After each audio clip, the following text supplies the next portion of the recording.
I'm Teacher Al. Welcome to my channel. Today our topic is about multiplication of mixed number by whole numbers. So this is the whole numbers, this is the mixed number. So the first thing we do is to rename or change to improper fraction this mixed number. The whole number just only copy and times rename, change to improper fraction 3 times 6 then plus 1. 3 times 6 is 18 plus 1 equals to 19 over 3. The next step is to multiply 9 times 18. Pero tingnan muna natin kung pwede natin ma-divide sa denominator itong whole number para makakuha tayo ng maliit na product. Since 9 is divisible by 3, so pwede siya ma-divide ng 3. 3 divided by 3, 1. 9 divided by 3 is 3. Kung anong dinivide dito, yun din divide dito. So, natira ay 3 times 19. Okay, compute natin. We have 19 times 3. 9 times 3, 27. Carry 2. 3 times 1, 3 plus 2 equals 5. 57. Okay, 57. Itong 1, wala na. Ngunit. Or if you want 57 divided by 1, or mag-or ka pa, or 57. Because 57 divided by 1 equals 57. Parehas lang yun. Okay, next number 2 equals whole number copy times rename or change to improper fraction. How? So we're going to multiply 6 times 5 plus 4.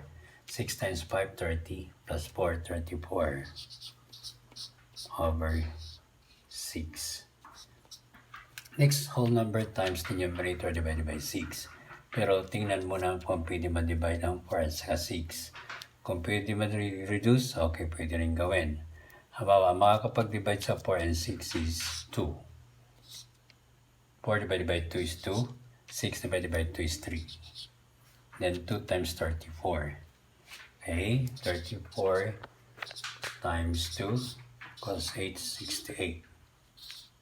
Okay, 68 divided by 3. Then, improper fraction, kailangan maging mixed number. Okay, 68 divided by 3 is 2. 6, bring down 8, divide equals 2, multiply equals 6, then remainder 2. So it becomes 22.